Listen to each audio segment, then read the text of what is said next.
हाय दोस्तों, सबको नमस्कार। दोस्तों, आपको वीडियो थंबनेल से मालूम चल रहा होगा कि आज हम भारतीय इतिहास के स्रोतों के बारे में जानेंगे। यह वीडियो सभी आने वाली प्रतियोगी परीक्षाओं के लिए महत्वपूर्ण एवं उपयोगी होंगे। दोस्तों, वीडियो को लाइक एवं सब्सक्राइब करना ना भूलें। साथ ही में बेल आइकन्स घंटी के निशान को भी क्लिक कर ले, जिससे हमारी नोटिफिकेशन आप तक पहुंचती रहे।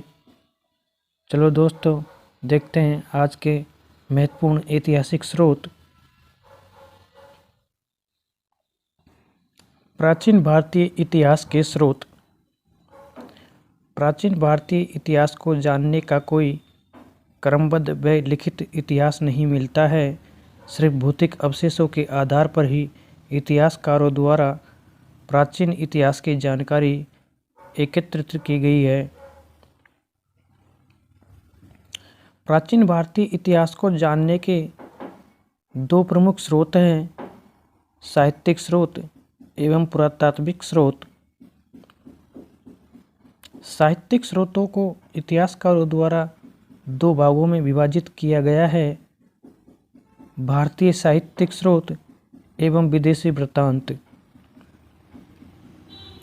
दोस्तों, इतिहासकारों के अनुसार 2500 ईसा पूर्व भारतीयों को लिपि का ज्ञान था, किंतु प्राचीन उपलब्ध हस्तलिपि या ईसा पूर्व 4वीं शताब्दी के है।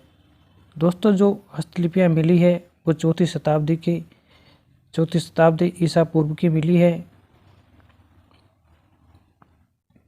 प्राचीन भारतीय लिपियाँ भोजपत्रों एवं ताम्रपत्रों पर लिखी गई है, जो मध्य एशिया से प्राप्त हुई है। भारत में संस्कृत भाषा की लिखित प्राचीन लिपियाँ मिली है, जो अधिकांशतः दक्षिणी भारत, कश्मीर एवं नेपाल से प्राप्त हुई है। प्राचीन भारतीय साहित्यिक स्रोतों को दो भागों में विभाजित किया जा सकता है, धार्मिक ग्रंथ एवं अन्य ग्रंथ। धार्मिक साहित्य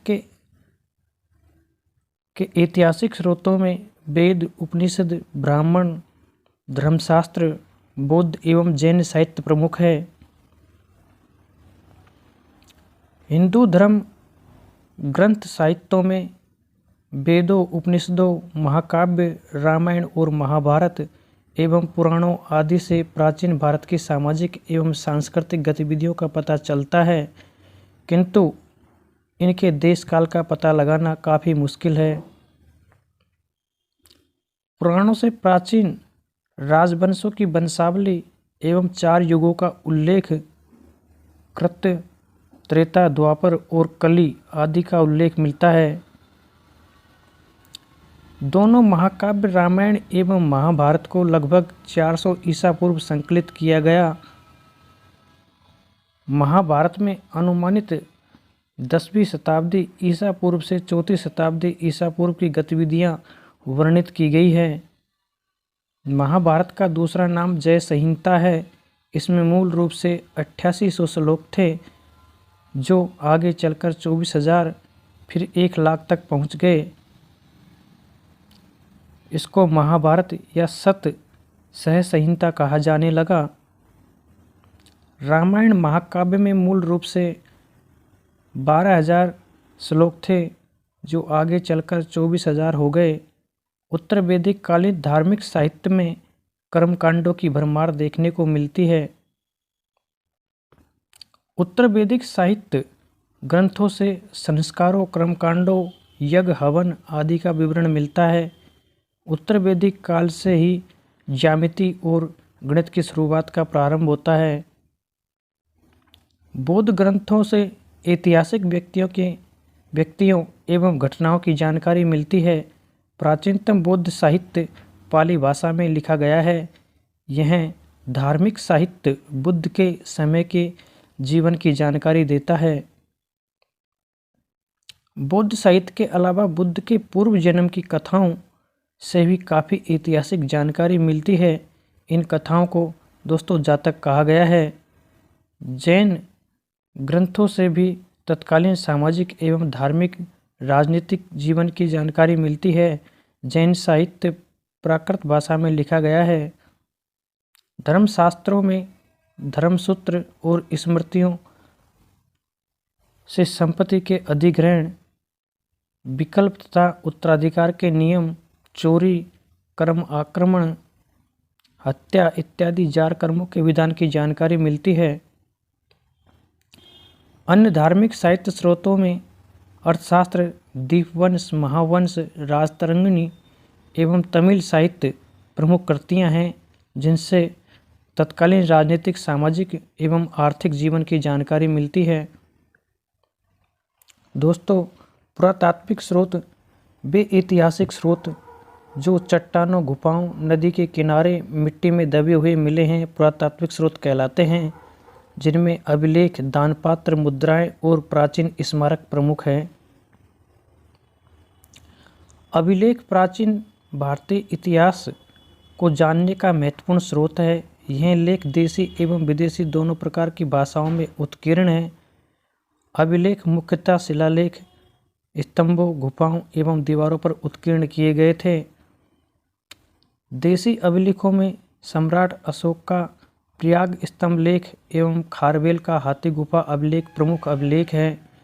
विदेशी अभिलेखों में एशिया माइनर से प्राप्त बोगजकोई अभिलेख प्रमुख अभिलेख है। अभिलेखों के महत्व पर प्रकाश डालते हुए डॉक्टर बी स्मिथ के द्वारा लिखा गया है कि प्रारंभिक हिंदू इतिहास में घटनाओं की तिथि का जो ठीक से विवरण मिलता है वह अभिलेखों की ही देन है। प्राचीन अभिलेखों को पुरालेख कहा जाता है। प्राचीन अभिलेखों के अध्ययन को पुरालेख शास्त्र कहा जाता है।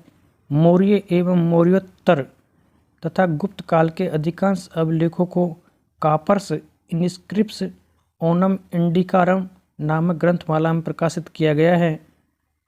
भारत के सर्वाधिक प्राचीन अभिलेखों की भाषा प्राकृत है और ईसा पूर्व 3री सदी के हैं। प्रादेशिक भाषाओं में अभिलेखों की रचना 9वीं-10वीं सदी से होना प्रारंभ हुई थी। सम्राट अशोक के शिलालेख ब्राह्मी लिपि में उत्कीर्ण किए गए हैं। इस लिपि को दाएं से बाएं लिखा जाता था। गुप्त काल के अंत तक ब्राह्मी लिपि ने अपना प्रभाव बनाए रखा। भारत से प्राप्त पुरालेखों में सर्वाधिक प्राचीन पुरालेख हड़प्पा संस्कृति की मोहरों से प्राप्त हुए हैं। यह लगभग 2500 ईसा पूर्व के हैं, जिनको अब तक पढ़ा नहीं जा सका है। सर्वाधिक प्राचीन पुरालेख जिनको पढ़ा जा सका है वे ईसा पूर्व 3री सदी के हैं, जिनको अशोक द्वारा उत्कीर्ण करवाया गया था। सर्वप्रथम 1837 ईस्वी में जेम्स प्रिसेप द्वारा अशोक के लेखों को पढ़ा गया। यह बंगाल में ईस्ट इंडिया कंपनी के सिविल अधिकारी थे। दानपात्र प्राचीन समय में राजाओं एवं सामंतों द्वारा दान में दी गई भूमि से संबंधित लेखों का विवरण दानपात्र कहलाता है। इससे भूमि बंदोबस्त एवं राजाओं की उदासीनता नीति का पता चलता है। मुद्रा किस धातु की बनी हुई है, उस आधार पर राज्य की आर्थिक स्थिति की जानकारी का अनुमान भी लगता है। सिक्कों के अध्ययन को मुद्रा शास्त्र कहा जाता है। सर्वाधिक प्राचीन सिक्के आग से पकाई गई मिट्टी के बने हुए मिले हैं। प्राचीन स्मारकों से भारतीय इतिहास की जानकारी मिलती है। उस समय की स्थापत्य कला, आर्थिक स्थिति एवं धार्मिक स्थिति का ज्ञान होता है। हड़प्पा तथा मोहनजोदड़ो की खुदाई से एक अत्यंत प्राचीन सभ्यता का पता चलता है।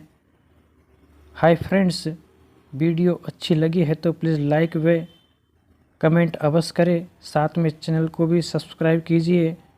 मैं रोज़ परीक्षा उपयोगी क्विज लाता रहता हूँ।